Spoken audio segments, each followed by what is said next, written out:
Carta aos Romanos, capítulo 1. Eu, Paulo, sou um fiel escravo de Jesus Cristo, escolhido como apóstolo autorizado para proclamar o que Deus tem falado e feito. Escrevo esta carta a todos os cristãos de Roma, amigos de Deus. Os escritos sagrados trazem anúncios antigos dos profetas a respeito do Filho de Deus, que mostra suas raízes na história por ser descendente do rei Davi. Sua identidade única de Filho de Deus foi demonstrada pelo Espírito, quando Jesus foi ressuscitado dos mortos e comprovado como Messias, nosso Senhor. Por meio dele, recebemos a graça generosa de sua vida e a urgente tarefa de transmiti-la a outros, para que a recebam quando decidirem pela confiança obediente em Jesus. Vocês são quem são por causa dessa graça e do chamado de Jesus Cristo. E eu os saúdo agora pela graça generosa de Deus, nosso Pai, e do nosso Senhor Jesus, o Messias. Dou graças a Deus por meio de Jesus, por todos vocês. Faço isso em primeiro lugar porque em toda parte recebo notícias da vida de fé que vocês têm, e toda vez que as ouço, dou graças a Deus. E Deus, a quem dedico adoração e serviço, divulgando as boas notícias a respeito de seu Filho, a mensagem, sabe que quando penso em vocês em minhas orações, e isso acontece o tempo todo, expresso o desejo de que Ele prepare o caminho para que eu possa visitá-los. Quanto maior a demora, mais eu sofro. Quero muito estar aí para compartilhar o dom de Deus pessoalmente e vê-los crescer fortes diante dos meus olhos. Mas não pensem que farei isso sem querer nada em troca. Vocês têm tanto para me dar quanto eu a vocês. Por favor, amigos, não entendam mal minha dificuldade de visitá-los. Vocês não têm ideia de quantas vezes fiz planos de ir a Roma. Estou determinado a desfrutar pessoalmente a obra de Deus entre vocês, assim como em tantas outras cidades e comunidades não judaicas. Mas sempre alguma coisa atrapalha meus planos. De fato, todos, gente educada ou ignorante, sofisticada ou simples, mostram-me como dependo de todos e sou devedor a todos. Por isso não vejo a hora de encontrar vocês em Roma e pregar as maravilhosas notícias a respeito de Deus. São notícias que tenho orgulho de proclamar. Essa extraordinária mensagem que revela o magnífico plano de Deus de resgatar todos que confiam nele, começando pelos judeus, mas abrindo a porta para todos os outros povos. O modo de Deus tornar justo o ser humano se manifesta em atos de fé, confirmando o que as Escrituras dizem. Aquele que vive de modo justo diante de Deus, confiando nele, vive de verdade. Mas o furor divino é despertado pela falta de confiança do ser humano em Deus, pelos erros repetidos, pelas mentiras acumuladas e pela manipulação da verdade.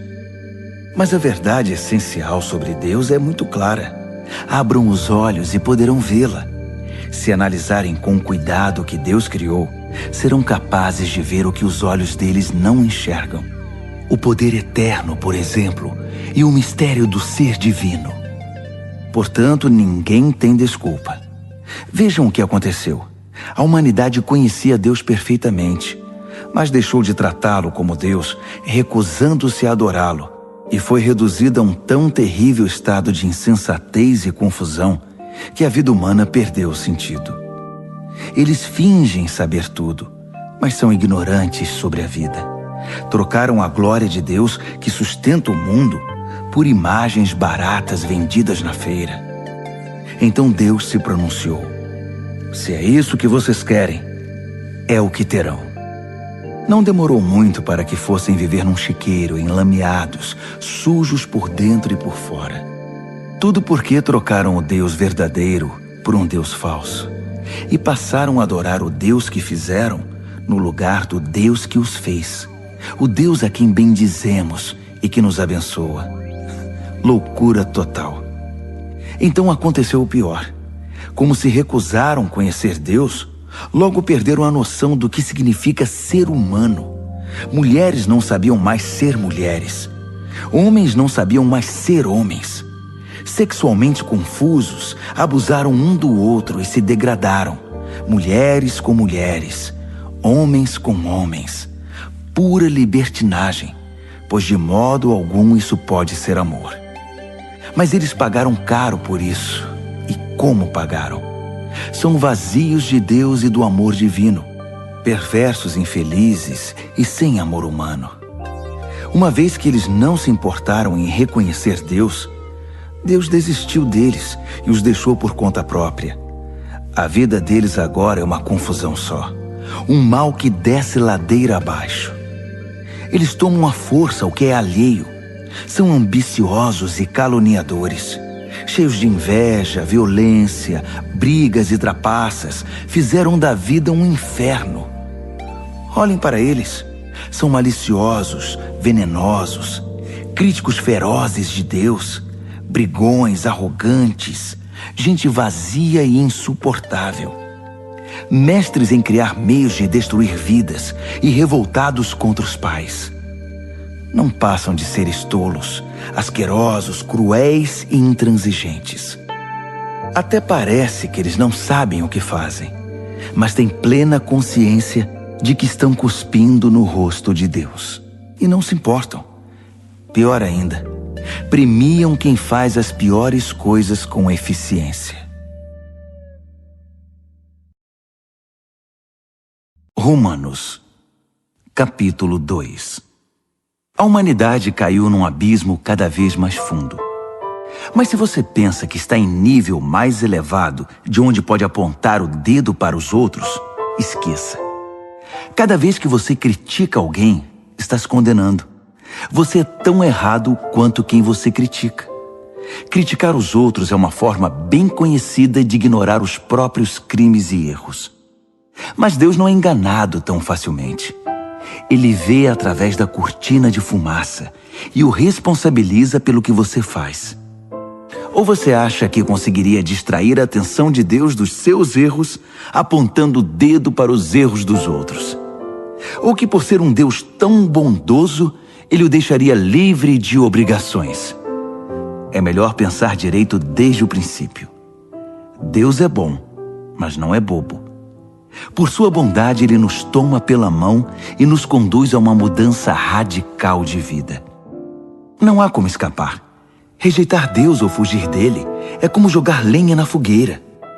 Um dia o fogo intenso e alto, o julgamento justo e ardente de Deus, irá queimar tudo. Não se engane, porque no fim todos terão o que merecem. Vida de verdade para quem age do lado de Deus e fogo para quem insiste em viver como bem entende, pela lei do menor esforço. Se você age contra a sua natureza, irá se destruir. Não importa a sua origem, a sua criação ou a sua formação. Mas se você aceitar o jeito de Deus fazer as coisas, a recompensa será maravilhosa.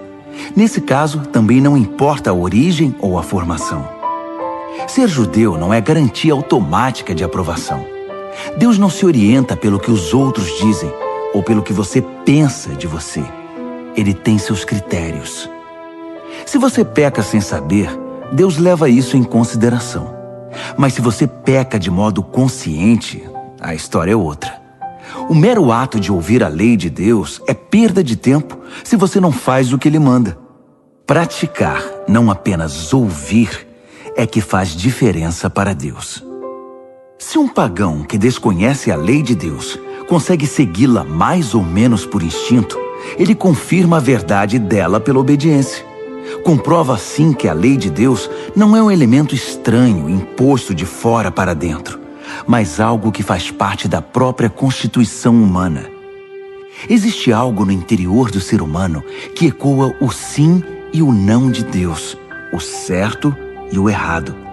A resposta deles ao sim e ao não de Deus será de conhecimento público no dia em que Deus tomar a decisão final a respeito de cada homem e mulher.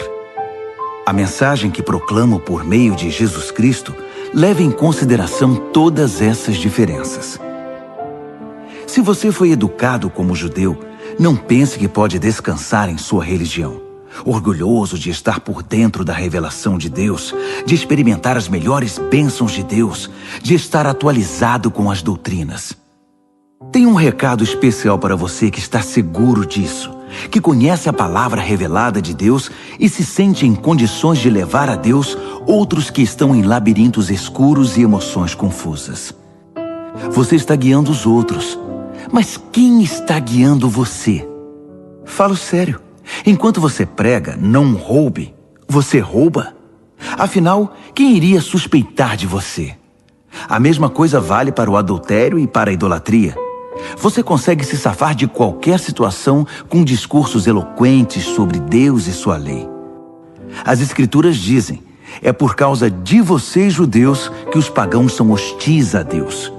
O texto denuncia um problema antigo que não irá se resolver. A circuncisão, o ritual no corpo que marca você como judeu, só terá importância se sua vida estiver de acordo com a lei de Deus. Se não estiver, é pior que não ser circuncidado. O oposto também é verdadeiro. Quem não é circuncidado e vive nos caminhos de Deus é tão bom quanto o circuncidado, e até melhor. É melhor guardar a lei de Deus sem ser circuncidado que quebrá-la sendo circuncidado. Entenda isto. Não é o corte feito por uma faca que o torna judeu. Você se torna judeu pelo que você é. A marca de Deus no coração. Não a da faca na pele é que faz de você um judeu. E a identificação vem de Deus, não de críticos legalistas.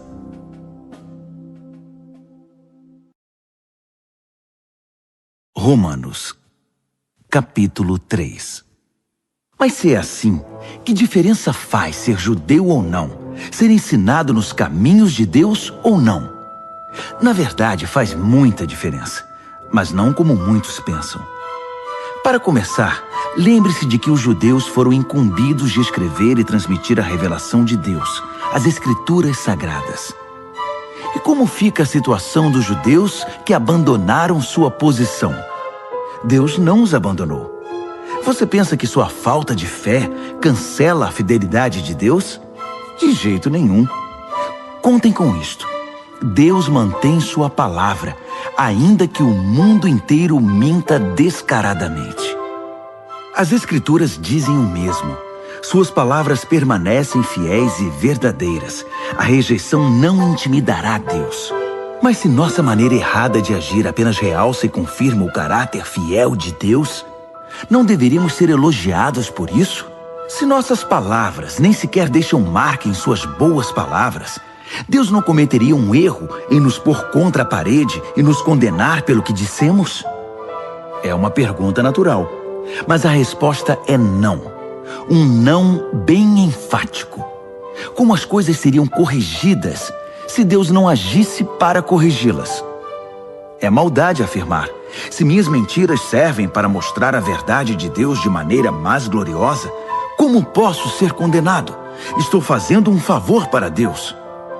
Alguns, na verdade, tentam pôr essas palavras em nossa boca, alegando que saímos por aí anunciando: quanto mais mal fazemos, mais bem Deus faz. Então, continuemos assim. É pura calúnia, e estou certo de que vocês concordam conosco. Se é assim, aonde isso nos levará? Será que nós, judeus, estamos em situação melhor que os outros? Na verdade, não. Basicamente, todos nós, judeus e não judeus, começamos em condições idênticas. Todos nós começamos como pecadores. As Escrituras não deixam dúvidas sobre isso. Não há ninguém vivendo como deve, nenhum sequer. Ninguém entende, ninguém presta atenção em Deus. Todos eles erraram o caminho. Todos estão vagueando sem rumo. Ninguém está vivendo da maneira correta, e não creio que há quem o consiga. A garganta deles é um túmulo aberto, e a língua escorregadia para enganar. Cada palavra que pronunciam está impregnada de veneno. Eles abrem a boca e empesteiam o ar. São eternos concorrentes ao prêmio Pecador do Ano, e emporcalham a terra com sofrimento e ruína. Não fazem a menor ideia do que seja viver em comunidade. Eles passam por Deus e o ignoram. Está claro que esse texto não representa o que Deus diz a respeito dos outros, mas o que diz sobre nós, a quem as Escrituras foram primeiramente endereçadas. Está claro também que somos todos pecadores, cada um de nós. Estamos no mesmo barco furado com todos os outros. Nosso envolvimento com a revelação de Deus não nos deixa de bem com Ele. Isso só faz realçar nossa cumplicidade com o pecado de todos os outros. Mas agora há algo novo no horizonte. Aconteceu o que Moisés e os profetas anunciaram por tanto tempo. Deus resolveu agir para acertar as coisas sobre as quais lemos nas Escrituras por meio do que Jesus fez por nós. E não apenas por nós, mas por todos os que creem nele, pois nisso não há diferença entre nós e eles. Uma vez que nós e eles reunimos esse longo e lamentável registro como pecadores e provamos que somos incapazes de viver a vida gloriosa que Deus deseja para o ser humano, Deus resolveu fazer isso por nós. Por pura graça generosa, Ele decidiu acertar nossa situação com Ele. Um presente do céu. Ele nos retirou da confusão em que estávamos e nos restaurou para fazer de nós o que Ele sempre quis que fôssemos. E Ele o fez por meio de Jesus Cristo. Deus sacrificou Jesus no altar do mundo para purificar o mundo do pecado. A fé nele nos deixa limpos. Deus decidiu, sob o olhar de todos, deixar o mundo numa situação aceitável diante dele, por meio do sacrifício de Jesus, finalmente cuidando dos pecados que ele havia suportado com tanta paciência. Isso não só está claro, mas acontece agora. É história atual. Deus consertou a situação e também agora permite que vivamos em sua justiça. Portanto, como fica o orgulho judeu com seus supostos direitos? Anulado? Sim, anulado. O que aprendemos é o seguinte: Deus não reage ao que nós fazemos. Nós é que reagimos ao que Deus faz. Finalmente conseguimos entender. Nossa vida se acerta com Deus e com os demais quando o deixamos acertar a situação. Não quando tentamos fazer tudo sozinhos, com orgulho e ansiedade. E como fica a orgulhosa alegação judaica de termos o monopólio de Deus? Anulada também. Deus é o Deus do judeu e de quem não é judeu. Como poderia ser diferente se há apenas um Deus? Deus resolve a situação de todos que aceitam o que Ele fez e disso participam. Tanto os que seguem nosso sistema religioso, quanto os que nunca ouviram falar da nossa religião. Mas ao mudar nosso foco do que nós fazemos para o que Deus faz, não anulamos a rigorosa guarda das regras e leis que Deus estabeleceu? De modo algum. Quando adotamos o estilo de vida condizente com essa reconciliação, nós as confirmamos.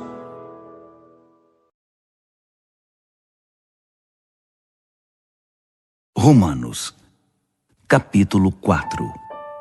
Pois bem, como encaixar o que sabemos a respeito de Abraão, nosso primeiro pai na fé, nessa nova maneira de enxergar as coisas?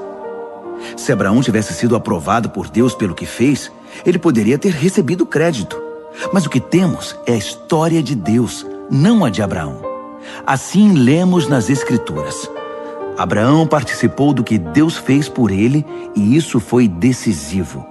Ele acreditou que Deus podia torná-lo justo, em vez de apelar para a própria justiça.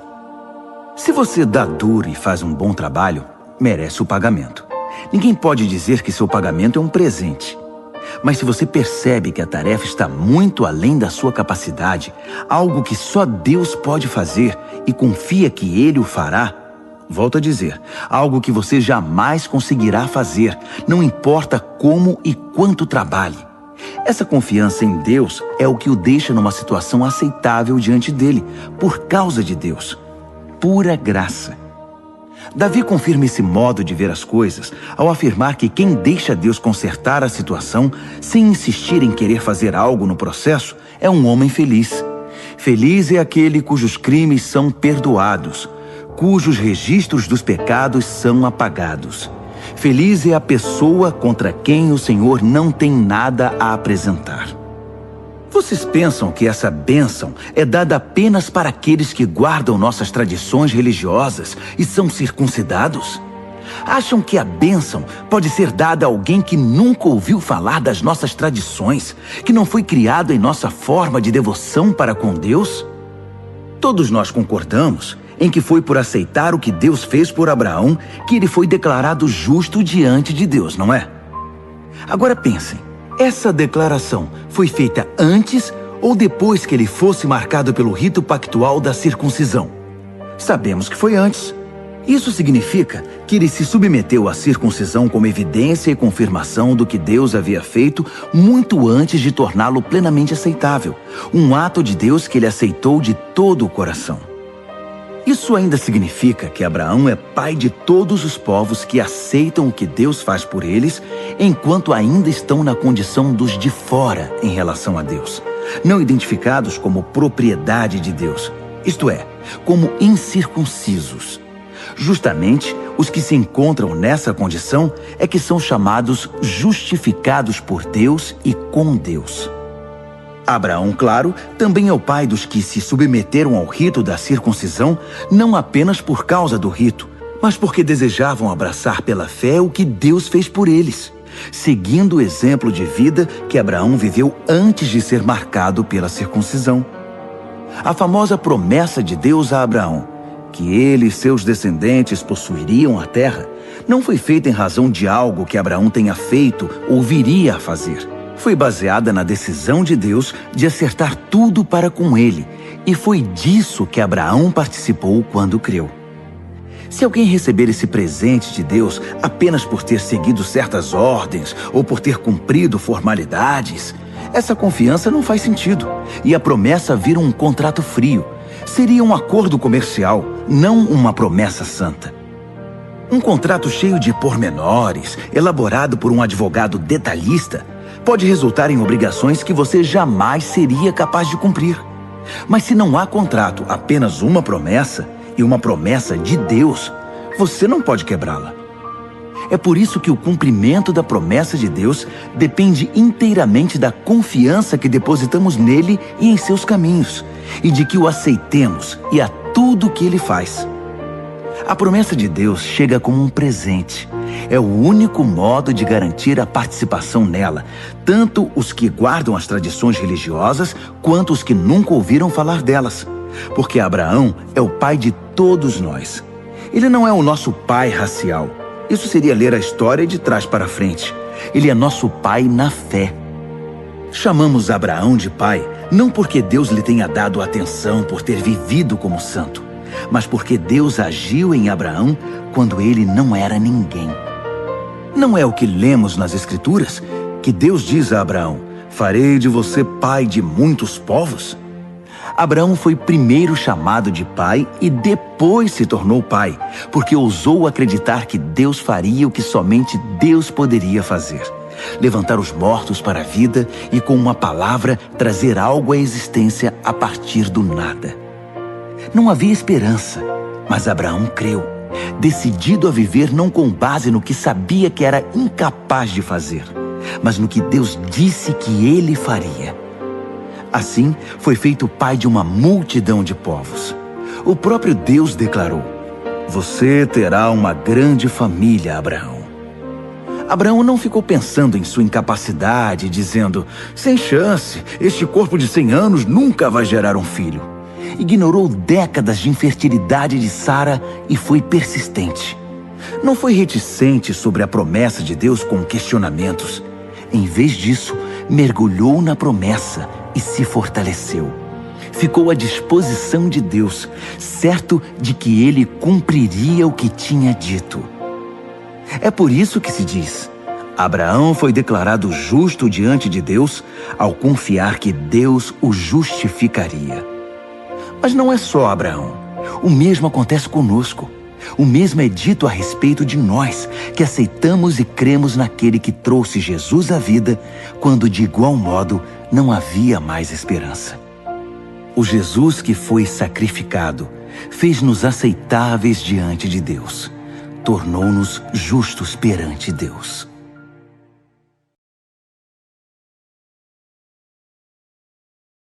Romanos, capítulo 5.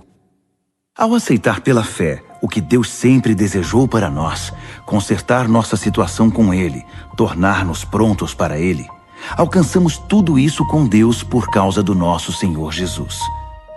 Mais ainda, abrimos-nos para Deus e descobrimos ao mesmo tempo que Ele já se abriu para nós e nos achamos no lugar que Ele queria que estivéssemos perante a graça e a glória de Deus na presença dEle, expressando o nosso louvor.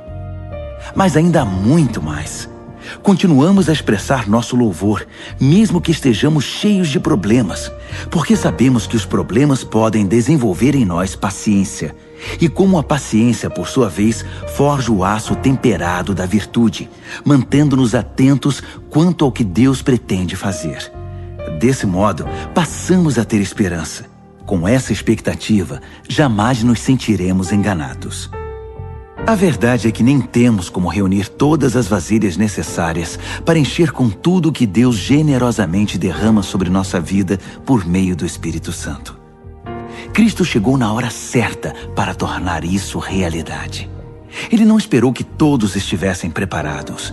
Apresentou-se disposto ao sacrifício quando ainda éramos fracos e rebeldes demais para fazer alguma coisa por nós mesmos. Mesmo que não fôssemos tão fracos, de qualquer maneira não saberíamos o que fazer. Podemos entender quando alguém morre por uma pessoa digna e como alguém bom e nobre poderia inspirar um sacrifício abnegado. Mas Deus demonstrou quanto nos ama ao oferecer seu Filho em sacrifício por nós, quando ainda éramos tão ingratos e maus para com Ele. Agora que nossa situação com Deus está resolvida por meio dessa morte sacrificial, o perfeito sacrifício de sangue, não há mais razão para estar em oposição a Deus sobre qualquer assunto. Se em nossa pior situação fomos postos em condição favorável diante de Deus pelo sacrifício de seu Filho, agora que estamos nessa situação maravilhosa, apenas imaginem como nossa vida poderá ser plena e gloriosa por meio da vida proporcionada pela ressurreição. Agora que já desfrutamos esta maravilhosa amizade com Deus, não nos contentaremos com meras declarações formais, mas cantaremos louvores a Deus por meio de Jesus, o Messias. Vocês conhecem a história de Adão e de como ele nos lançou no dilema em que estamos. O primeiro pecado, depois a morte. E ninguém ficou isento do pecado ou da morte. Aquele pecado afetou os relacionamentos com Deus em tudo e com todo o mundo. Mas a extensão das consequências negativas não ficou clara até que Deus a explicasse em detalhes a Moisés. Até os que não pecaram como Adão, que desobedeceu a um mandamento específico de Deus, tiveram de experimentar o fim da vida, a separação de Deus. Mas Adão, que nos pôs nessa situação, também aponta para aquele que nos livrará dela. Todavia, o resgate não é proporcional ao pecado que traz morte.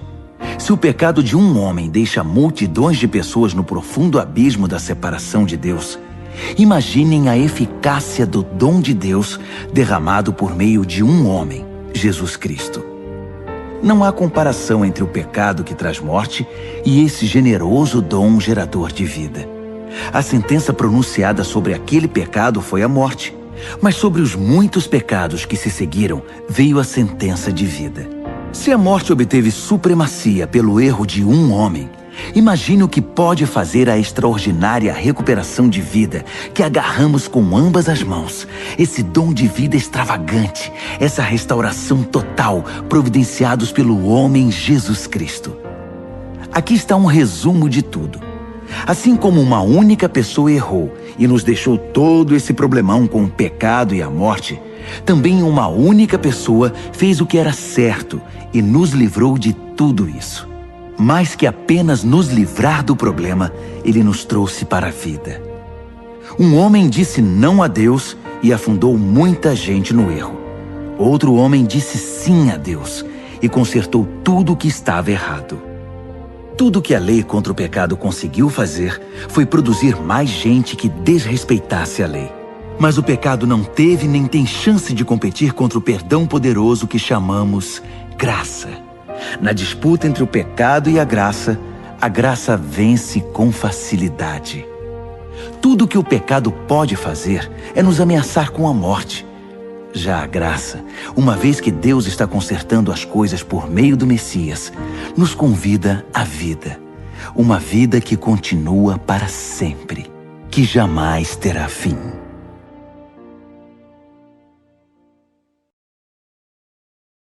Romanos, capítulo 6. O que vamos fazer então? Continuar pecando para que Deus continue perdoando? É claro que não. Se já deixamos o país onde o pecado é soberano, como poderemos ainda viver na velha casa que tínhamos lá? Ou vocês não perceberam que abandonamos aquilo tudo para sempre? É o que acontece no batismo. Ao entrar na água, deixamos para trás o velho país do pecado. Quando saímos da água, entramos num novo país, o da graça, uma nova vida numa nova terra. É isso que o batismo nessa vida em Jesus significa. Quando somos mergulhados na água, é como o sepultamento de Jesus. Quando somos levantados da água, é como a ressurreição de Jesus. Erguemo-nos para um mundo cheio da luz do nosso Pai. E assim, podemos ver por onde estamos indo, no novo país da graça soberana. Mais claro que isso, impossível. Nosso velho modo de viver foi pregado na cruz com Cristo, um fim decisivo para aquela vida miserável de pecado. Não estamos mais à mercê do convite do pecado. Cremos que se estamos incluídos na morte de Cristo, que venceu o pecado, estamos incluídos também em sua ressurreição, que nos traz vida. Sabemos que quando Jesus foi levantado dos mortos, isso foi um sinal de que a morte não seria mais o destino final. Nunca mais ela terá a última palavra. Quando Jesus morreu, ele levou o pecado consigo. Agora vivo, ele traz Deus a nós. De agora em diante devemos pensar assim: o pecado fala uma língua morta que nada significa para nós. Deus fala nossa língua materna e entendemos cada palavra. Vocês estão mortos para o pecado e vivos para Deus. Foi o que Jesus fez. Isso significa que vocês devem conduzir a vida de um modo que não deem oportunidade ao pecado. Não deem a ele nenhuma chance. Evitem até as mínimas coisas que estejam ligadas com o antigo modo de viver. Abracem de todo o coração e em tempo integral o modo de Deus agir. Lembrem-se de que vocês foram ressuscitados. O pecado não pode mais ditar as regras da vida de vocês. Afinal, vocês não estão mais vivendo sob a velha tirania. Estão vivendo na liberdade de Deus. Agora, se estamos livres da velha tirania, podemos viver como quisermos? Uma vez que estamos livres na liberdade de Deus, podemos fazer o que nos vier à cabeça? De jeito nenhum. Vocês sabem por experiência própria que certos atos baseados numa suposta liberdade acabam destruindo a liberdade. Ofereçam-se ao pecado, por exemplo, e será o último ato livre de vocês. Mas ofereçam-se aos caminhos de Deus e jamais perderão a verdadeira liberdade. Durante a vida inteira, vocês deixaram o pecado ditar as regras. Mas graças a Deus, vocês começaram a ouvir um novo Senhor, cujas ordens os deixam livres para viver na liberdade dele. Falo da liberdade para facilitar a compreensão.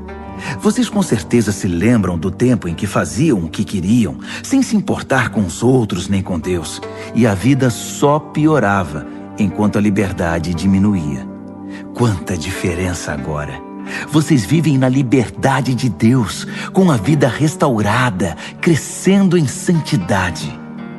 Durante todo o tempo em que vocês faziam o que queriam, ignorando Deus, nem se preocupavam em pensar ou viver de modo correto, nem cogitavam fazer pelo menos alguma coisa certa. Mas isso era a liberdade? O que ganharam com isso? Nada de que possam se orgulhar agora, não é? Aonde isso os levou? A um beco sem saída.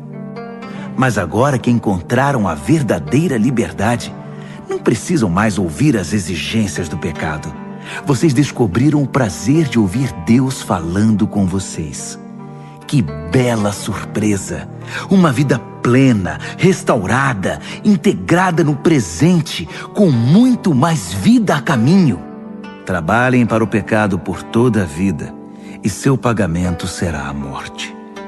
Mas o dom de Deus é vida real, eterna, proporcionada por Jesus nosso Senhor.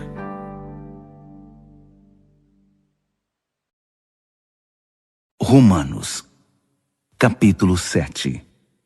Amigos, vocês não devem ter nenhum problema para entender isto, pois conhecem a lei, como ela funciona e como afeta apenas quem está vivo. Por exemplo, uma mulher casada é legalmente unida ao marido enquanto ele vive. Mas se ele morrer, ela está livre. Se viver com outro homem enquanto o marido está vivo, sem dúvida ela será adúltera. Mas se ele morrer, ela está livre para se casar com outro homem, sem crise de consciência e sem que ninguém a desaprove. Portanto, meus amigos, isso é semelhante ao que aconteceu com vocês. Quando Cristo morreu, ele tomou sobre si todo aquele modo de vida dominado por regras e o deixou no túmulo. Vocês ficaram livres para se casar com a vida da ressurreição e gerar uma descendência de fé para Deus. Enquanto vivíamos aquele antigo modo de vida, fazendo o que bem entendíamos, o pecado produzia os frutos que o antigo código da lei gerou em nós, o que nos deixou ainda mais rebeldes. Por fim, tudo o que geramos foi morte. Mas agora que não estamos mais acorrentados ao casamento dominador do pecado, livres daqueles regulamentos opressivos, estamos livres para viver uma vida nova na liberdade de Deus. Alguém pode dizer, se o código da lei era tão mau assim, ele não era melhor que o pecado. Não é verdade. O código da lei tinha uma função legítima. Sem suas orientações claras sobre certo e errado, nada saberíamos sobre o comportamento moral. Sem um mandamento sucinto, não cobiçarás, eu teria considerado a cobiça uma virtude e arruinado minha vida. Vocês não se lembram de como eram as coisas? Eu me lembro perfeitamente. O código da lei começou muito bem, mas acontece que o pecado encontrou uma maneira de perverter o mandamento, transformando-o em tentação, fazendo dele um fruto proibido. O código da lei, em vez de ser usado para me guiar, serviu para me seduzir. Sem a complexidade do código da lei, o pecado parecia sem atrativos e sem vida, e eu seguia meu caminho sem dar muita atenção a ele. Mas depois que o pecado pôs as mãos no código da lei e se tornou chamativo, fui enganado e caí. O mesmo mandamento que deveria me guiar à vida foi maliciosamente usado para me enganar, levando-me a um desvio. Desse modo, o pecado estava vivo, eu morto. Mas o código da lei em si é bom. É sabedoria da parte de Deus, e cada mandamento é saudável e santo. Prosseguindo, já posso ouvir a próxima pergunta de vocês. Quer dizer que não posso confiar no que é bom, isto é, na lei? O bem é tão perigoso quanto o mal? É claro que não. O pecado apenas fez aquilo que o tornou famoso. Usar o bem como cobertura para me induzir a fazer o que no final iria me destruir. Ao ocultar o bom mandamento de Deus, o pecado provocou consequências negativas que jamais conseguiria causar por si só. Posso antecipar a resposta também. Sei que todos os mandamentos de Deus são espirituais, mas eu não sou. Essa não é também a sua experiência? Sim, estou cheio de mim mesmo. Afinal, passei longo tempo na prisão do pecado. O que não entendo a meu respeito é que decido uma coisa e faço outra, sendo levado a fazer o que absolutamente desprezo. Então, se não consigo decidir o que é melhor para mim mesmo e fazê-lo, é óbvio que o mandamento de Deus é necessário. Entretanto, preciso de algo mais. Pois se conheço a lei e mesmo assim não posso guardá-la, e se o poder do pecado dentro de mim insiste em sabotar minhas melhores intenções, obviamente preciso de ajuda. Entendo que não posso cumpri-la. Posso desejar, mas não posso fazer. Decido fazer o bem, mas de fato não o faço. Decido não fazer o mal, mas acabo fazendo de um modo ou de outro. Minhas decisões não resultam em ações. Algo está muito errado no meu interior e sempre tira o melhor de mim. Isso acontece tanto que já é previsível. No momento em que decido fazer o bem, o pecado está lá para me derrubar. É pura verdade que eu me alegro nos mandamentos de Deus. Mas é óbvio que nem tudo em mim é festa. Partes de mim se rebelam em segredo. E quando menos espero, elas assumem o controle. Já tentei de tudo, mas nada resolve. Já não aguento mais. Não há ninguém que possa me ajudar? Não é essa a verdadeira pergunta? A resposta, graças a Deus, é que Jesus Cristo pode e me ajuda. Ele agiu para consertar as coisas nesta vida de contradições com a qual quero servir a Deus de todo o coração e mente. Mas sou puxado pela influência do pecado e acabo fazendo algo que não desejo.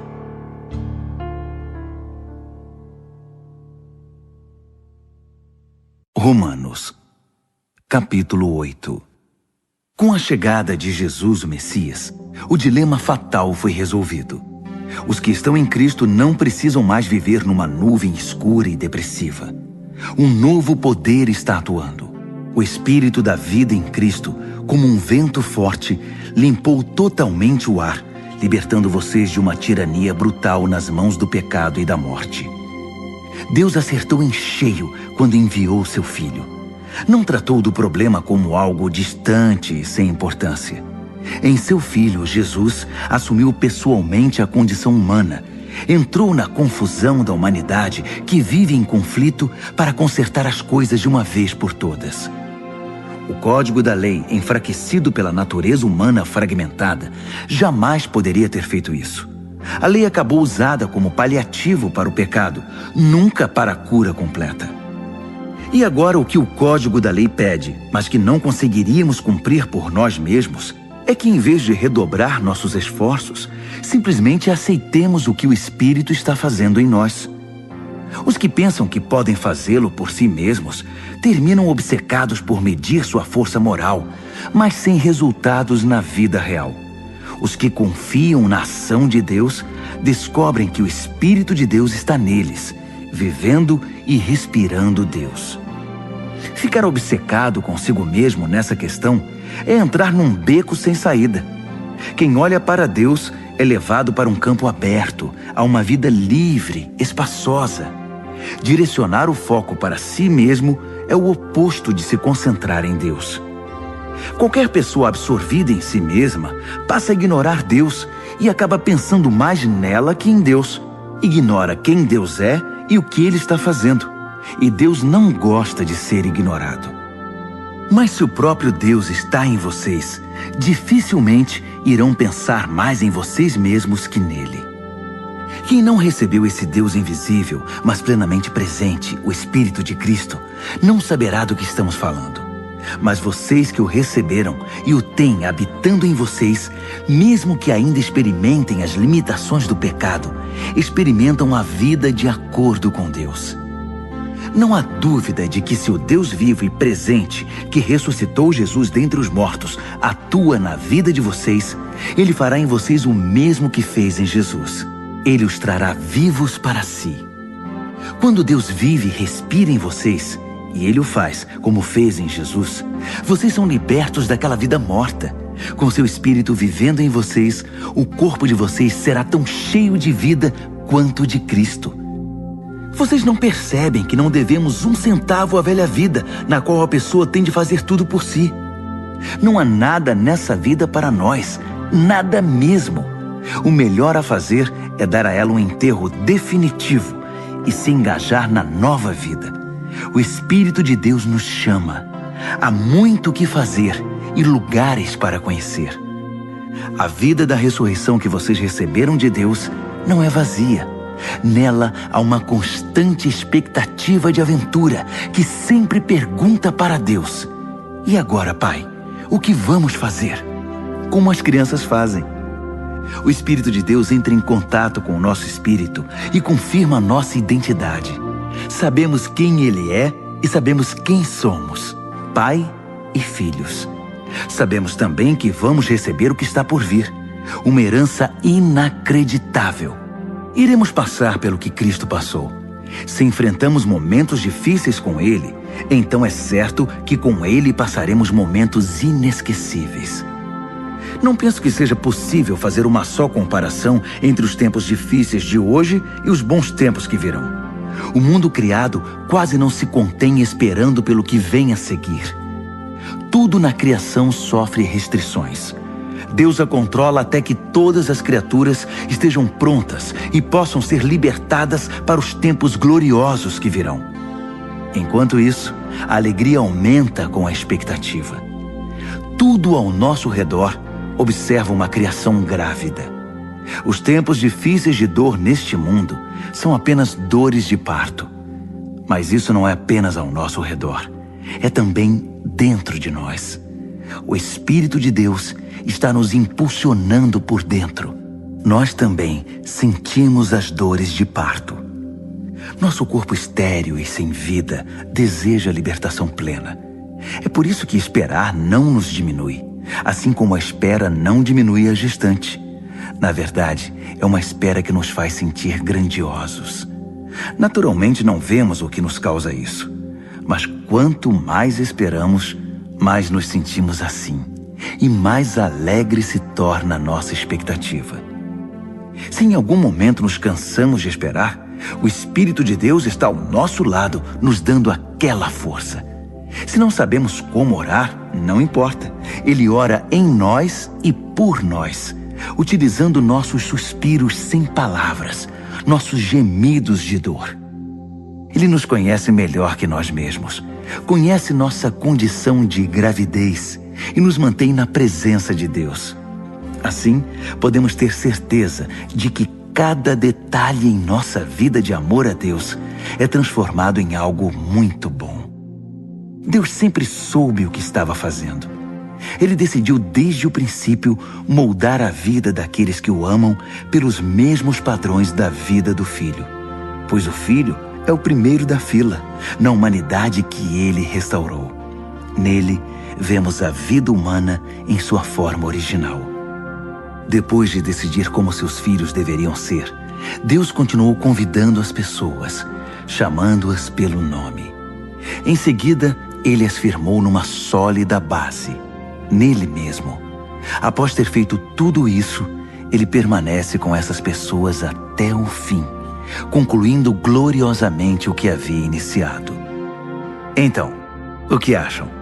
Deus está ao nosso lado, assumiu nossa condição e se expôs ao pior quando enviou o próprio Filho. Haveria alguma coisa que ele não faria por nós de modo espontâneo e feliz? Quem ousaria implicar com os escolhidos de Deus, arrumando briga com ele? Quem ousaria ao menos apontar um dedo? Aquele que morreu por nós e por nós foi ressuscitado para a vida, está na presença de Deus nesse exato momento, intercedendo por nós. Acham que alguém será capaz de levantar uma barreira entre nós e o amor de Cristo por nós? Não há como. Nem problemas, nem tempos difíceis, nem ódio, nem fome, nem desamparo, nem ameaças de poderosos, nem punhaladas nas costas, nem mesmo os piores pecados listados nas Escrituras. Eles nos matam a sangue frio porque odeiam a ti. Somos vítimas fáceis. Eles nos pegam um a um. Nada disso nos intimida, porque Jesus nos ama. Estou convencido de que nada, vivo ou morto, angelical ou demoníaco, atual ou futuro, alto ou baixo, pensável ou impensável, absolutamente nada pode se intrometer entre nós e o amor de Deus, quando vemos o modo com que Jesus, nosso Senhor, nos acolheu.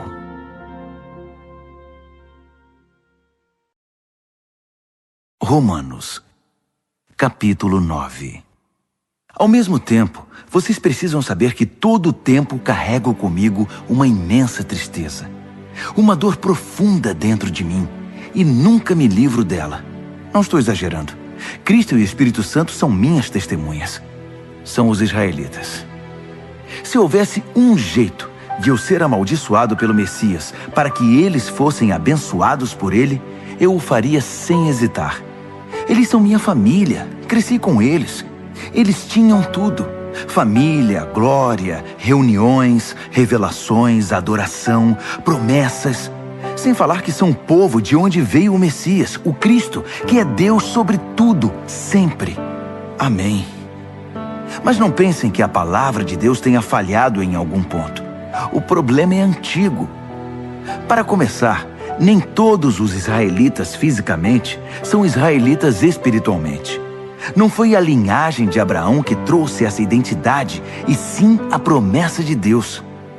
Lembram-se do que foi dito: sua família será considerada por Isaque? Isso significa que a identidade israelita nunca foi determinada fisicamente, por transmissão genética, mas por Deus, pela promessa. Lembram-se da promessa? Quando eu voltar no próximo ano por esta época, Sara terá um filho. E não foi a única vez. Também foi feita uma promessa para Rebeca, muito além da genética. Quando ficou grávida do nosso antepassado Isaque e esperava os gêmeos ainda inocentes, incapazes de fazer bem ou mal, ela recebeu uma confirmação especial da parte de Deus. Na ocasião, Deus mostrou que seu propósito não é algo que dependa do que fazemos ou deixamos de fazer, e sim determinado por sua decisão, vindo diretamente de sua iniciativa. Deus disse a Rebeca: o primeiro a nascer dos gêmeos ocupará o segundo lugar. Mais tarde, a situação deu origem à dura frase: eu amei Jacó, mas rejeitei Esaú. Será que com isso podemos dizer que Deus é injusto? Vamos devagar. Deus disse a Moisés: misericórdia é comigo mesmo, compaixão é comigo mesmo. A compaixão não nasce em nosso coração compadecido, nem em nosso esforço moral, mas na misericórdia divina. Foi o mesmo caso do faraó. Eu o escolhi para ser mero coadjuvante no drama da minha poderosa salvação. Tudo o que estamos dizendo é que Deus tem a primeira palavra, iniciando a ação, na qual fazemos nossa parte para o bem ou para o mal. Então você pergunta: como pode Deus nos culpar por qualquer coisa se Ele está no controle de tudo? Se as grandes decisões já foram tomadas, que temos nós com isso? Calma. Quem você pensa que é para argumentar com Deus?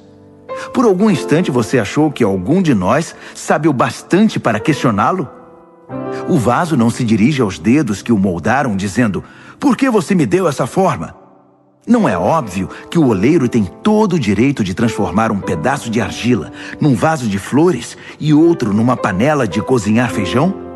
Se Deus precisa de um pote especial para a sua ira e outro para a sua bondade gloriosa, não estará Ele certo? O mesmo Ele fez com os judeus, mas também acontece com outros povos. Oséias deixa isso claro: eu chamarei os sem nome e os nomearei. Chamarei os desprezados e os farei amados. No lugar em que gritaram: você não é ninguém, eles chamam vocês de filhos do Deus vivo. Isaías mantém a ênfase.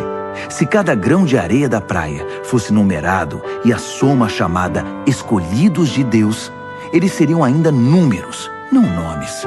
A salvação vem por escolha pessoal. Deus não nos conta, chama pelo nome. Meros números não são seu objetivo. Isaías enxergou esta realidade.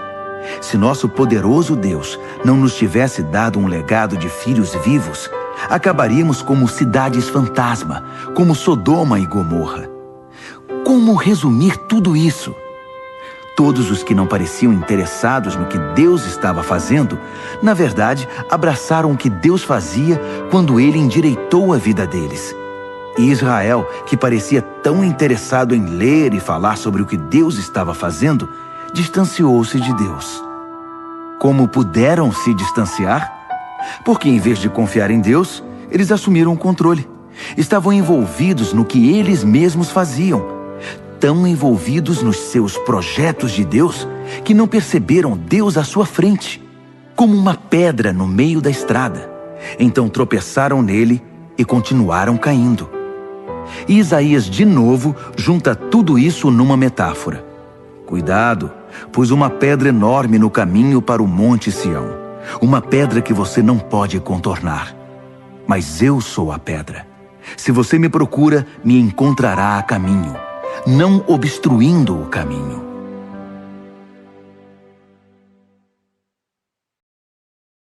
Romanos, capítulo 10. Acreditem em mim, amigos. Para Israel desejo o melhor. Salvação, nada menos que isso. É o que desejo de todo o coração e em todo tempo oro a Deus por isso. Sei que os judeus são muito dedicados a Deus, mas estão fazendo tudo ao contrário. Não parecem entender que esse acerto da condição humana, que é a salvação, é obra de Deus, e muito bem sucedida. Eles montam suas lojas de salvação ao longo da rua e apregoam sua mercadoria. Após todos esses anos de recusa em se relacionar com Deus, nos termos dele, insistindo em fazer tudo à sua maneira, eles nada conseguiram como resultado. A revelação anterior tinha a intenção de nos deixar preparados para o Messias. Apenas isso. Ele então iria consertar a situação dos que crescem nele. Moisés escreveu que quem insiste em usar o código da lei para viver de maneira correta diante de Deus, logo descobre que não é tão fácil. Cada detalhe da vida é minuciosamente regulamentado. Mas confiar em Deus para moldar a vida correta em nós é uma história diferente. Não se trata de uma escalada perigosa até os céus ou de uma perigosa descida ao abismo para trazer de lá o Messias. Então, o que exatamente Moisés estava dizendo? A palavra que salva está bem aqui, tão próxima quanto a língua da boca, tão próxima quanto o coração do peito. É a palavra da fé, que aceita que Deus trabalhe e acerte as coisas para nós. Essa é a essência da nossa pregação. Diga a Deus as palavras de boas-vindas. Jesus é meu Senhor. Receba de corpo e alma a obra de Deus, seu agir em nós, como no ato de ressuscitar Jesus. É isso. Você não está fazendo nada. Está simplesmente pedindo ajuda a Deus e confiando nele para que ele o faça. Salvação é isso. Com todo o seu ser, você aceita o agir de Deus para consertar a situação e pode dizer em alto e bom som: Deus acertou tudo entre mim e ele. As Escrituras garantem: ninguém que confie em Deus de todo o coração irá se arrepender disso. Isso não mudou. Não importa qual seja o antecedente religioso de alguém. O mesmo Deus é por todos nós, agindo do mesmo modo, com incrível generosidade para com todos os que buscam sua ajuda. Todo aquele que clamar, socorro Deus, alcançará ajuda. Mas como o povo pedirá ajuda se não sabe em quem confiar? E como saberão em quem confiar se nunca ouviram falar do único que é digno de confiança? E como poderão ouvir se ninguém contar a vocês? E como alguém contará a vocês, a não ser que alguém o envie? É por isso que as Escrituras exclamam: uma visão de tirar o fôlego, uma imensa multidão anunciando a todos as coisas maravilhosas de Deus. Mas nem todos estão preparados para ver, ouvir e agir. Isaías perguntou o que todos nós em algum momento perguntamos: Deus, será que alguém se importa? Será que alguém está ouvindo ou acreditando numa única palavra de tudo isso? A questão é a seguinte: antes de crer, você tem de ouvir. E a não ser que a palavra de Cristo seja pregada, não há nada para ouvir. Mas não são inúmeras as oportunidades que Israel tem de ouvir e entender o que está acontecendo? Inúmeras, eu disse. As vozes dos pregadores se foram pelo mundo, sua mensagem pelos 7 mares da terra. Então, a grande pergunta é: por que Israel não entendeu que não tinha espaço nessa mensagem? Moisés acertou quando predisse: quando vir Deus alcançar todos aqueles a quem você considera inferiores, estranhos, você irá morrer de inveja. Quando vir Deus alcançar os povos que você considera ignorantes espirituais, você vai ficar furioso. Isaías ousa pronunciar as seguintes palavras de Deus: povos me encontraram e me receberam, povos que nunca haviam me procurado. E eu encontrei e recebi povos que nunca antes haviam perguntado a meu respeito.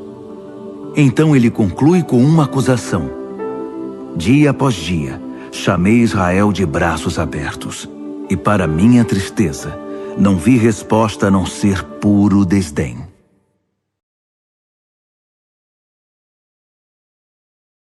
Romanos, capítulo 11. Será que isso significa que Deus está tão farto de Israel que não quer mais nada com eles? É claro que não. Lembrem-se de que quem escreve estas coisas é um israelita, um descendente de Abraão, da tribo de Benjamim. Mais judeu, impossível. Não estamos, portanto, falando de rejeição. Deus está muito envolvido com Israel. Investiu demais nesse povo para desistir agora. Elias, angustiado por causa desse mesmo Israel, clamou em oração: Deus, eles mataram teus profetas, destruíram teus altares.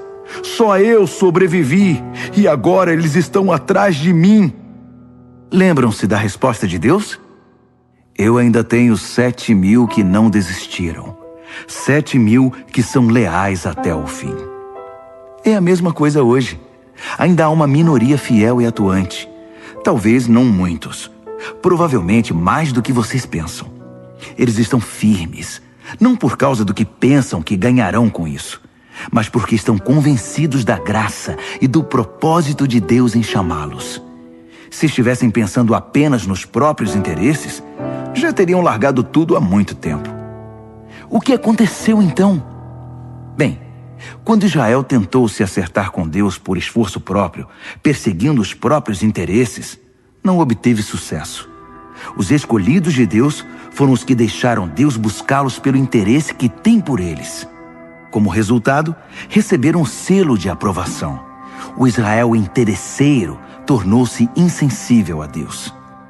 Moisés e Isaías comentaram a respeito. Farto de suas reclamações e do seu egoísmo, Deus obscureceu sua visão e entorpeceu seus ouvidos.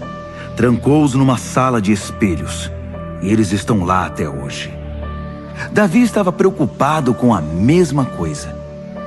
Tomara que adoeçam ao comer a comida preparada por eles mesmos, que quebrem a perna andando em seus caminhos egoístas.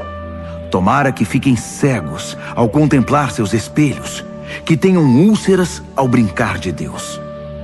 A próxima questão é: os judeus foram derrotados? Excluídos para sempre? A resposta é um enfático não.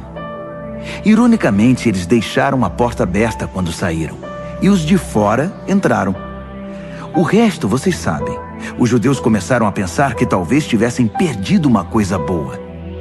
Mas se a saída deles impulsionou essa migração mundial de não-judeus para o reino de Deus, imaginem o efeito da volta deles. Que lindo retorno será! Mas não quero continuar falando deles. São vocês, os de fora, que me preocupam. Minha tarefa pessoal se concentra nos chamados de fora. Por isso me esforço ao máximo quando estou entre meus parentes israelitas, os chamados de casa, esperando que eles percebam o que estão perdendo e queiram se envolver com o que Deus está fazendo. Se a queda deles iniciou essa migração em escala mundial, sua recuperação produzirá algo ainda maior: uma volta em massa para casa.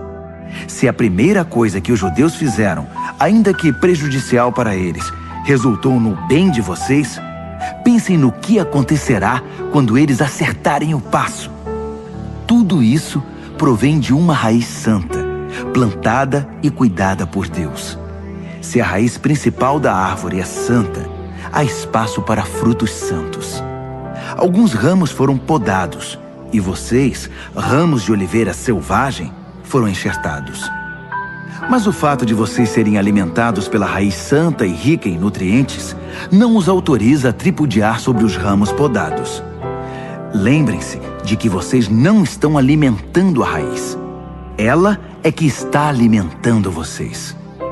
Assim é possível dizer: outros ramos foram podados para que eu pudesse ser enxertado.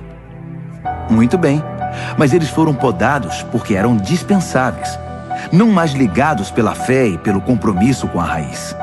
A única razão pela qual vocês estão na árvore é porque o enxerto de vocês pegou quando creram e porque vocês estão ligados à raiz que nutre a fé.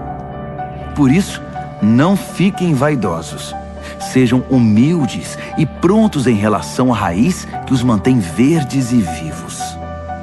Agora, se Deus não pensou 2 vezes para podar os ramos naturais, por que hesitaria em cortar vocês? Ele o faria sem vacilar. Fiquem atentos ao amor bondoso e à terrível severidade que coexistem em Deus. Misericórdia zero para os ramos mortos, bondade total para os enxertados. Mas não considerem só a bondade. No momento em que virar ramo morto, vocês serão cortados. E não se sintam superiores aos ramos podados que caíram ao chão. Se eles saírem do estado de morte, poderão muito bem ser enxertados outra vez. Deus pode fazer isso. Ele é capaz de enxertos milagrosos. Porque se ele pôde enxertar vocês, ramos cortados de uma árvore qualquer, numa das árvores do pomar, ele não terá dificuldade de enxertar de volta na árvore de origem ramos que cresceram nela. Alegrem-se por estar na árvore e esperem o melhor para os outros. Quero ser o mais claro possível, amigos. O assunto é complicado. É fácil interpretar errado o que está acontecendo e, com arrogância, presumir que vocês são a realeza e eles apenas o povão excluído. Mas não é assim. Essa dureza da parte de Israel em relação a Deus é temporária e tem o efeito de permitir o acesso de todos os que estão de fora, de modo que, por fim, a casa se encha. Antes do fim de tudo, haverá um Israel aperfeiçoado. Está escrito: um campeão virá das montanhas de Sião. Ele purificará a casa de Jacó.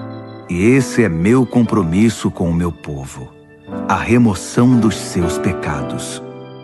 Enquanto vocês ouvem e abraçam as boas notícias da mensagem, fica parecendo que os judeus são inimigos de Deus. Mas visto da perspectiva de longo alcance do propósito abrangente de Deus, eles continuam sendo os mais antigos amigos de Deus. Os dons e o chamado de Deus têm garantia total. Jamais são cancelados. Houve uma época, não muito tempo atrás, em que vocês estavam separados de Deus. Mas depois, os judeus fecharam a porta para Deus e houve uma abertura para vocês.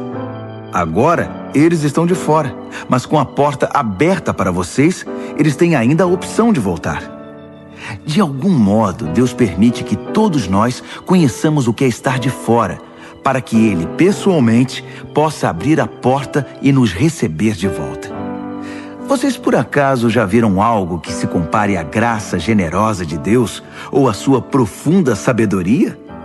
É algo acima da nossa compreensão, que jamais entenderemos. Há alguém que possa explicar Deus? Alguém inteligente o bastante para lhe dizer o que fazer? Alguém que tenha feito a ele um grande favor? Ou a quem Deus tenha pedido conselho? Tudo dele procede. Tudo acontece por intermédio dele. Tudo termina nele. Glória para sempre. Louvor para sempre. Amém. Amém. Amém.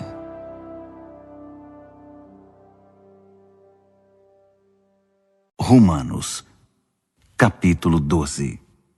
Portanto, com a ajuda de Deus, quero que vocês façam o seguinte: entreguem a vida cotidiana, dormir, comer, trabalhar, passear, a Deus, como se fosse uma oferta. Receber o que Deus fez por vocês é o melhor que podem fazer por Ele. Não se ajustem demais à sua cultura, a ponto de não poderem pensar mais. Em vez disso, concentrem a atenção em Deus. Vocês serão mudados de dentro para fora. Descubram o que Ele quer de vocês e tratem de atendê-lo. Diferentemente da cultura dominante, que sempre os arrasta para baixo ao nível da imaturidade, Deus extrai o melhor de vocês e desenvolve em vocês uma verdadeira maturidade. Ao escrever para vocês, sinto profunda gratidão por tudo que Deus me deu, especialmente pela responsabilidade que tenho por vocês. Vivendo assim, como cada um de vocês em pura graça, é importante que não tenham um conceito errado de vocês mesmos, achando que têm alguma bondade para apresentar a Deus. Não, é Deus quem concede tudo a vocês. O único modo de nos entendermos é pelo que Deus é e pelo que Ele faz por nós, não pelo que somos e fazemos por Ele. Assim, somos como as várias partes do corpo humano. Cada parte tem seu significado no corpo, visto como um todo, mas não o contrário. O corpo de que estamos falando é o corpo formado pelas pessoas escolhidas por Cristo. Cada um de nós encontra significado e função como parte desse corpo. Não podemos ser como um dedo decepado que não tem valor.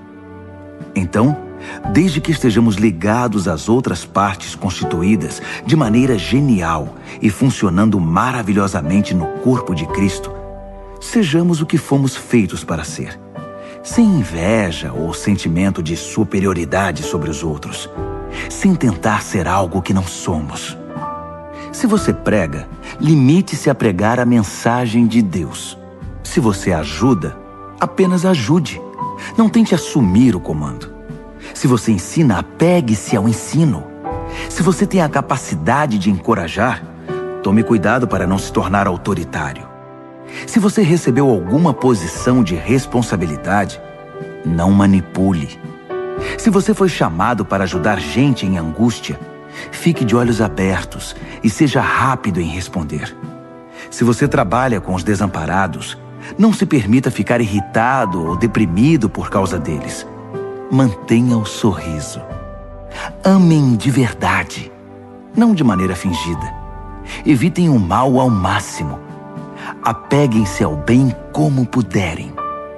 Sejam bons amigos que amam profundamente. Não procurem estar em evidência. Não se deixem esgotar. Mantenham-se animados e dispostos. Sejam servos vigilantes do Senhor, com uma expectativa alegre. Não desistam em tempos difíceis, mas orem com fervor. Ajudem os cristãos necessitados e pratiquem a hospitalidade.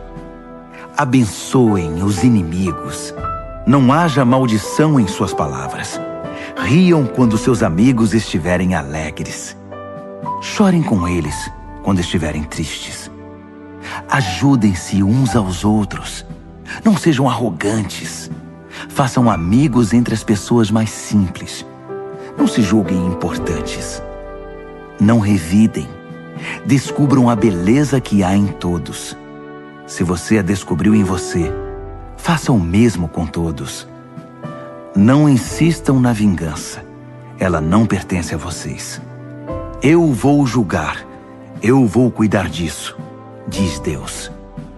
As Escrituras recomendam que se você vir seu inimigo com fome, ofereça-lhe um bom almoço. Se estiver com sede, dê-lhe de beber. Sua bondade irá surpreendê-lo. Não permita que o mal vença em sua vida, mas vença o mal com a prática do bem. Romanos, capítulo 13. Sejam bons cidadãos. Todos os governos estão abaixo de Deus. Se há paz e ordem, é ordem de Deus. Então vivam de modo responsável como cidadãos. Se forem irresponsáveis para com o Estado, estarão sendo irresponsáveis para com Deus, e Deus pedirá contas disso. As autoridades constituídas só serão uma ameaça se desobedecerem. Os cidadãos decentes não têm o que temer. Querem estar em boa situação com o governo? Sejam cidadãos responsáveis, e o governo trabalhará a seu favor. Mas se vocês desobedecem às leis o tempo todo, cuidado. Os guardas não estão aí apenas para serem admirados por seus uniformes. Deus também tem interesse em manter a ordem e os usa para isso. Portanto, vivam com responsabilidade. Não apenas para evitar a punição, mas por ser a maneira certa de viver. É por isso também que vocês pagam impostos, para que a ordem seja mantida. Cumpram suas obrigações como um cidadão. Paguem seus impostos, paguem suas contas, respeitem seus superiores. Não façam dívidas, a não ser a imensa dívida de amor que vocês têm uns para com os outros. Quando vocês amam uns aos outros, estão cumprindo a lei, o código da lei. Não durma com uma pessoa casada, não tire a vida de ninguém, não pegue o que não é seu, não fique o tempo todo desejando o que você não tem. E todos os outros nãos que você pensar se resume nisto. Ame o próximo como a você mesmo. Você não faz nada errado quando ama o próximo. Adicione tudo ao código da lei e a soma total sempre dará amor. Mas cuidem para não serem absorvidos pelas obrigações diárias a ponto de perderem tempo e se distraírem de Deus. A noite está quase acabando. O dia vai raiar. Estejam atentos ao que Deus está fazendo. Ele está dando os últimos retoques na obra de salvação que começou quando cremos. Não podemos desperdiçar as preciosas horas do dia em futilidades, preguiça, distração, brigas e disputas. Saiam da cama e vistam-se. Não desperdicem o tempo, nem se demorem esperando até o último minuto. Revistam-se de Cristo e estejam preparados.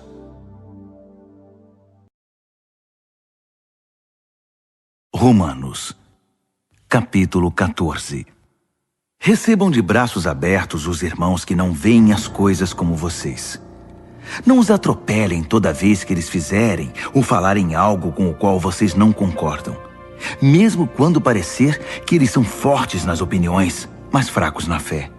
Tratem-nos com gentileza. Por exemplo, uma pessoa viajada pode muito bem estar convencida de que pode comer de tudo que há na mesa, enquanto o outro, com uma formação diferente, pode pensar que o certo é ser vegetariano. Mas como ambos são convidados à mesa de Cristo, não seria desagradável se um começasse a criticar o que o outro comeu ou deixou de comer? Afinal, Deus convidou ambos para a sua mesa. O que você vai fazer? Cortá-los da lista de convidados? Ou interferir nesse amor de Deus que a todos recebe? Se há correções a serem feitas ou lições a serem aprendidas, Deus pode lidar com elas sem sua ajuda. Digamos que alguém pense que determinados dias devem ser considerados sagrados, enquanto o outro pensa que todos os dias são iguais. Há boas razões para cada opinião. A verdade é que cada um é livre para seguir as convicções da consciência. O que importa em tudo isso é que se você guarda um dia sagrado, guarde-o por causa de Deus. Se você come carne, coma-a para a glória de Deus e agradeça a Ele pela picanha. Se você é vegetariano, coma vegetais para a glória de Deus e agradeça-lhe pelos brócolis. Nenhum de nós tem permissão para legislar nesses assuntos. É a Deus que vamos prestar contas, de tudo e em tudo, na vida e na morte, a ninguém mais. Foi por isto que Jesus viveu e morreu e depois viveu outra vez, para se tornar nosso Senhor sobre tudo, da vida à morte, e nos libertar das pequenas tiranias de cada um. Além do mais, o que você vai ganhar ao criticar um irmão? E quando você é tolerante com uma irmã? Preciso dizer que isso faz você parecer um tolo ou algo pior. Afinal, um dia todos nós iremos nos ajoelhar para sermos julgados na presença de Deus. Sua crítica ou sua tolerância não vão melhorar sua situação nem um pouco. Leiam vocês mesmos o que as Escrituras dizem. Tão certo como eu vivo e respiro, Deus diz, todo joelho se dobrará na minha presença. Toda língua dirá a pura verdade, que eu, e somente eu, sou Deus. Portanto, parem de se preocupar indevidamente com os outros. Você já tem bastante com que se preocupar, cuidando da própria vida diante de Deus. Deixem de lado a atitude de querer decidir o que é certo para o outro. Preocupem-se em não se intrometer na vida dos outros, tornando a vida mais difícil do que já é. Estou convencido, Jesus me convenceu, de que tudo é santo em si mesmo. Nós, pelas nossas atitudes ou palavras, é que podemos contaminar as coisas. Se vocês confundem os outros, fazendo do que as pessoas comem um campo de batalha, já perderam aquela amizade, aquele amor. Lembrem-se de que foi por essas pessoas que Cristo morreu. Vocês vão arriscar mandá-las para o inferno por causa de uma dieta? Não ousem fazer que a comida abençoada por Deus se torne um meio de envenenar a alma. O reino de Deus não tem a ver com o que vai para o estômago. Entendam isso. Tem a ver com o que Deus faz com sua vida quando Ele a conserta e completa sua obra com alegria. Nossa tarefa é servir a Cristo com sinceridade. Façam isso e irão matar 2 coelhos com uma única cajadada. Agradar a Deus mais que a vocês e mostrar seu valor para todo mundo. Assim, estaremos empregando nosso esforço na boa convivência fraterna. Ajudem-se mutuamente com palavras de ânimo. Não ponham seu irmão lá embaixo, apontando os defeitos dele. Não permitam que uma discussão a respeito do que é ou não é servido num jantar destrua a obra de Deus entre vocês.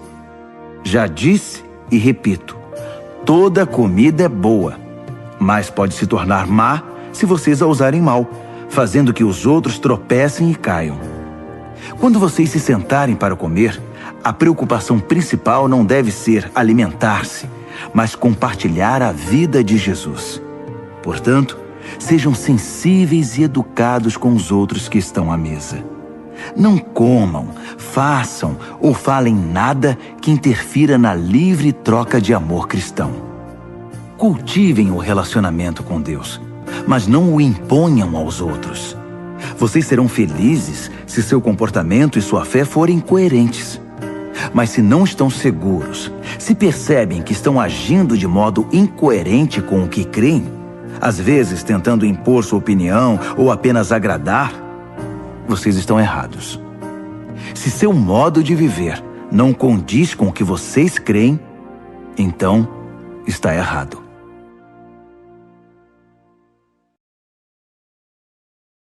Romanos, capítulo 15. Aqueles de nós que forem mais fortes e capazes na fé têm o dever de ajudar os que são vacilantes. Não devem fazer apenas o que for conveniente. Se temos força é para servir, não para ganhar prestígio. Cada um de nós precisa se preocupar com o bem-estar alheio, sempre perguntando: como posso ajudar? Foi o que Jesus fez. Ele não facilitou as coisas para si mesmo, evitando os problemas alheios, mas sempre estava disposto a ajudar. Assuma os problemas dos problemáticos. Assim as Escrituras apresentam a questão. Ainda que isso tenha sido registrado nas Escrituras há muito tempo, estejam certos de que foi escrito para nós. Deus quer que o seu chamado firme e permanente, combinado com o conselho caloroso e pessoal das Escrituras, venham a nos caracterizar, mantendo-nos alerta para o que Ele vier a fazer. Que o nosso Deus fiel, imutável, pessoal e caloroso desenvolva a maturidade em vocês, de modo que possam estar um ao lado do outro, assim como Jesus se põe ao lado de cada um de nós. Então seremos um coral. Não apenas nossa voz, mas nossa vida cantará um hino maravilhoso, em perfeita harmonia ao Deus e Pai do nosso Senhor Jesus Cristo. Portanto, estendam a mão e acolham uns aos outros para a glória de Deus. Jesus fez. Agora é a vez de vocês. Sendo fiel aos propósitos de Deus, Jesus estendeu a mão aos judeus de maneira especial, de modo que as velhas promessas feitas aos antepassados se tornassem verdadeiras para eles. Como resultado, os não-judeus foram alcançados pela misericórdia, e agora podem demonstrar gratidão a Deus. Pensem em todos os textos das Escrituras que se cumprem no que fazemos. Por exemplo, então vou reunir os que são de fora no cântico de um hino. Vou cantar ao seu nome. E esta: vocês, os de fora e os de dentro, alegrem-se juntos. E outra vez: povos de todas as nações, celebrem a Deus. Todas as cores e raças, deem louvor sincero. E a palavra de Isaías: eis a raiz do nosso antepassado Jessé, progredindo na terra e tornando-se uma grande árvore, alta o bastante para que todos em toda parte a vejam e tenham esperança. Que o Deus da esperança viva encha vocês de alegria e paz, para que a vida de vocês se encha da energia vivificante do Espírito Santo e transborde de esperança. Pessoalmente, estou bastante satisfeito com o que vocês são e com o que estão fazendo. Parecem bem orientados e bastante motivados, capazes de guiar e orientar uns aos outros. Então, queridos amigos, não tomem minha linguagem ousada e dura como crítica. Não estou criticando, apenas destacando quanto preciso da ajuda de vocês para levar adiante esta tarefa específica que Deus me deu, esta obra evangélica e sacerdotal de servir às necessidades espirituais dos não-judeus, para que eles possam ser apresentados como oferta aceitável a Deus e se tornem íntegros e santos pelo Espírito Santo de Deus. Olhando para o que já foi feito e o que tenho observado, devo dizer que estou muito satisfeito. No contexto de Jesus, eu diria até orgulhoso, mas apenas nesse contexto. Não tenho interesse em dar a vocês um relato pormenorizado das minhas aventuras. Apenas as palavras e os atos de Cristo no presente, poderosos e transformadores para mim, que desencadearam uma resposta de fé entre os de fora. Nesses caminhos, tenho pregado a mensagem de Jesus, desde Jerusalém até o noroeste da Grécia. Tenho tido o cuidado de levar a mensagem apenas aos lugares nos quais Jesus ainda não é conhecido e adorado, seguindo o que está escrito: aqueles a quem nunca se falou a respeito dele, estes irão vê-lo. Os que nunca ouviram falar dele, estes receberão a mensagem. É por isso que estou demorando tanto para visitar vocês. Mas agora que não há mais trabalho pioneiro a ser feito nessas regiões, e como há muitos anos desejo ir vê-los, estou finalmente planejando minha visita. Vou para a Espanha, e então espero passar por aí e desfrutar a companhia de vocês até que, em tempo oportuno, me enviem com a bênção de Deus. Mas primeiro vou a Jerusalém entregar a oferta de auxílio aos seguidores de Jesus que vivem ali. Os gregos, em todo o caminho dos macedônios no norte até os da Acaia no sul, decidiram fazer uma coleta para os cristãos pobres de Jerusalém. Fizeram isso com prazer, mas também era obrigação deles. Percebendo que usufruíam os dons espirituais que generosamente vinham da comunidade de Jerusalém, era o dever deles aliviar aquela pobreza. Tão logo eu entregue pessoalmente a cesta de frutos, parto para a Espanha, fazendo uma parada em Roma para ver vocês. Minha esperança é que essa minha visita se torne uma grande bênção de Cristo. Queridos amigos, tenho um pedido. Orem por mim. Orem fervorosamente comigo e por mim. A Deus o Pai, pelo poder do nosso Senhor Jesus e pelo amor do Espírito, para que eu seja liberto da cova dos leões dos descrentes na Judéia. Orem também para que minha oferta de auxílio aos cristãos de Jerusalém seja aceita no mesmo espírito em que foi recolhida. Assim, querendo Deus, irei até vocês com um coração leve e ansioso pelo consolo da companhia de vocês. O Deus da paz seja com todos vocês. Amém.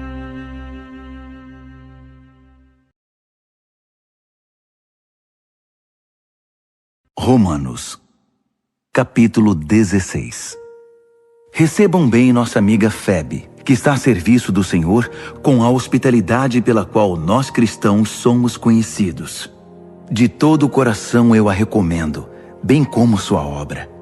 Ela é uma representante central da igreja de Cencreia. Ajudem-na em tudo o que ela pedir.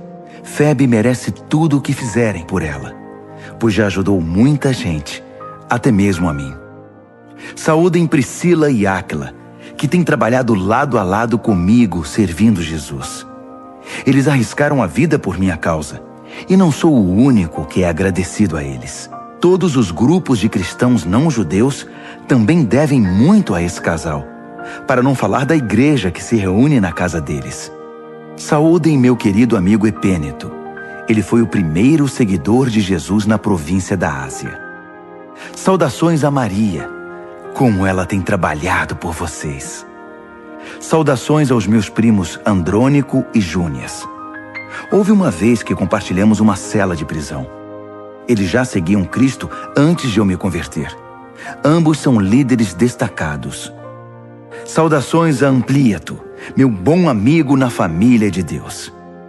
Saudações a Urbano, nosso companheiro na obra de Cristo, e ao meu bom amigo Estaques.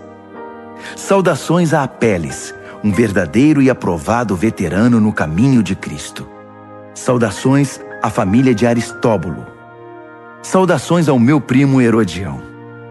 Saudações a Trifena e Trifosa, mulheres prontas em servir o Senhor. Saudações a Pérside, amiga querida que tanto tem trabalhado em Cristo. Saudações a Rufo, um escolhido do Senhor, e a sua mãe. Ela tem sido também uma querida mãe para mim. Saudações a Asíncreto, Flegonte, Hermes, Pátrobas, Hermas e também as famílias deles. Saudações a Filólogo, Júlia, Nereu e sua irmã, e Olimpas, e a todos os seguidores de Jesus que vivem com eles. Abraços santos para todos.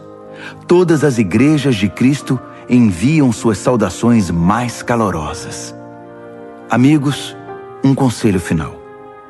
Estejam atentos com relação aos que extraem algo do ensinamento que vocês aprenderam e depois o usam para criar confusão. Evitem essas pessoas. Elas não têm intenção de viver para o Senhor. Estão aqui pelo que podem obter e falam de modo piedoso para enganar os ingênuos. E como nunca houve dúvida acerca da honestidade de vocês quanto a essas questões, eu não poderia estar mais orgulhoso de vocês.